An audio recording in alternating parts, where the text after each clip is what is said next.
अरे अब मेरी लाज सवारी चल और पवन सुती अंजलि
समस्त श्रोता बंधु,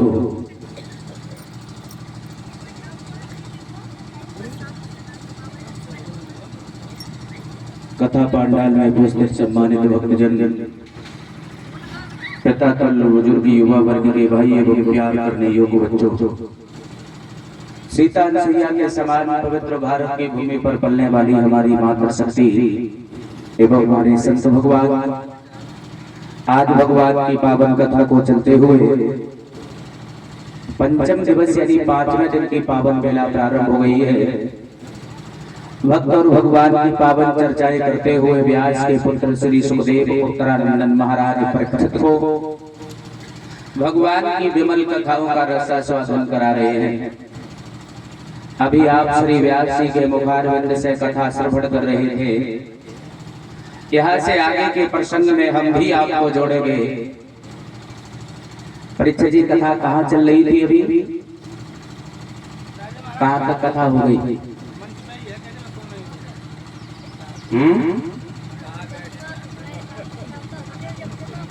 अब आप बताओ, हम तो वहां लेटे थे, अब हम क्या सुनाएं आपको? शादी कर ली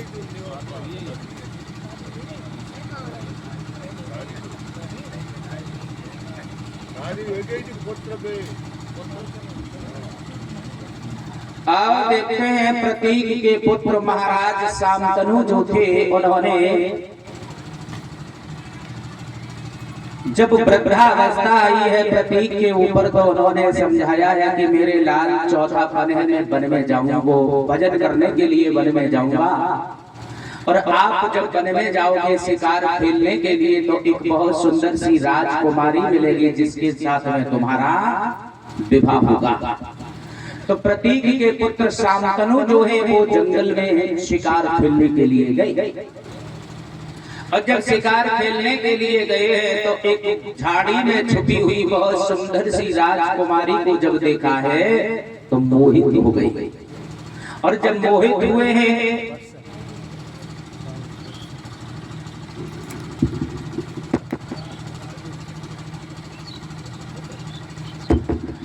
और कहा है कि तुम हमारे साथ में विवाह करो, तो झाड़ी में छुपी हुई जो राजकुमारी थी जिसका नाम था गंगा, तो उन्होंने कहा हमारी 3 शर्तें हैं तब तो हम विवाह करेंगे, अगर मान लो तो। बोले क्या 3 शर्तें हैं? तो कहा सबसे पहली शर्त है कि हम चाहे कहीं जाएं, चाहे कहीं से लौट करके आए, लेकिन कभी मना नहीं करोगे। बोले बिल्कुल नहीं। और उसके बाद में कहा है कि चाहे हम किसी के साथ में अच्छा करें चाहे बुरा करें, बीच में बोलोगे नहीं। बोले बिल्कुल। कहा चाहे हम किसी का सम्मान करें या अपमान करें, कभी बीच में अगर बोल दिए ना तो उसी दिन सदा सदा के लिए छोड़ के चली जाऊंगी। शांतनु इतने विभोर थे उस सूरत पर, उन्होंने कहा ठीक है तुम जो कहोगे जो करोगे मैं उसमें कभी बाधा नहीं करूंगा। विवाह हो गया। गंधर्व विवाह करने के बाद घर पे आए, रहने लगे। पहला पुत्र जब प्रकट होता है तो गंगा कि उधर से जब पहला बालक प्रकट हुआ तो आंगन में बधाई बज रही है, दान लुटवाए जा रहे हैं। उन सबको छोड़ करके गंगा जी जहाँ गंगा की धार बह रही है वहां पहुंची, उस पुत्र को जल में डाल दिया। शांतनु खड़े के खड़े रह गए, ये क्या हुआ? कुछ नहीं बोल पाए क्योंकि बचनों में घिरे पड़े हैं। दूसरा पुत्र हुआ, कोई काम फिर किया। कहने का तात्पर्य सिर्फ यही है कि एक एक कर माता ने मारे बेटा सात पुत्रों को जल में बहा दिया। आठवां पुत्र जब पैदा होता है वो धौ नाम का वसु, गंगा जी जब चली है उसे लेकर के जल में बहाने के लिए, तो शांतनु ने कहा कैसी है तू बेटा की माँ? अरे माँ तो पुत्र के जीने के लिए हजारों वर्ष की कामनाएं किया करती है, और तू जो पुत्र जन्म लेता है उसे बहा देती है। प्यारे श्रोताओं, गंगा ने उस पुत्र को वहीं छोड़ दिया और जहाँ गंगा की धार बह रही है उसी में जाकर के लीन हो जाती है। तो आठवां पुत्र जो था धौ नाम का वसु, उसे भीष्म पितामह के नाम से जाना गया। तभी तो गंगा पुत्र भीष्म पितामह कहे जाते हैं। और गंगा जी ने ऐसा किया था वो परीक्षित जी, ब्रह्मा जी ने उन 8 वसुओं को श्राप दिया था, तो 7 को तो गंगा ने बहा दिया और 8वां भीष्म पितामह के नाम से जाने गए। यहाँ तक कि आप कथा श्रवण कर चुके हैं। महाराज सगर के 60,000 पुत्र थे। जब कपिल मुनि के आश्रम पर घोड़ा बांधा है इंद्र ने, इधर सगर के पुत्र उस घोड़े को खोजते हुए आगे को बढ़ रहे हैं। तो आज कपिल मुनि के आश्रम पर पहुंचे महात्मा भजन में लीन है। सगर के पुत्रों को अवमान था, उन्होंने महात्मा की लात मार दी, और जब लात मारी नेत्र खोले कपिल मुनि के तो जल करके वो राख हो गए। प्यारे श्रोताओं, जब सगर के 60,000 पुत्र खत्म हो गए तो वंश फिर आगे बढ़ा, तो इन्हीं के वंश में आए असमंजस, और असमंजस के पुत्र हुए अंशमान, और अंशमान के पुत्र हुए हैं दिलीप, और दिलीप के पुत्र हुए हैं भागीरथ, जिन्होंने 12 साल तक ब्रह्मा जी की तपस्या की और 1 साल तक भगवान भोले बाबा की तपस्या की। भूतल पर गंगा जी को लाए, उन्हीं के पुत्र थे भागीरथ के श्रतु, और श्रतु के पुत्र थे सर्वकाम, और सर्वकाम के पुत्र हुए हैं सुधांशु, और सुधांशु के पुत्र हुए थे मूलक, और मूलक के पुत्र हुए थे रेडविक, और रेडविक के पुत्र हुए थे अज, और अज के पुत्र हुए थे महाराज दशरथ, जो अयोध्या के राजा कहलाए।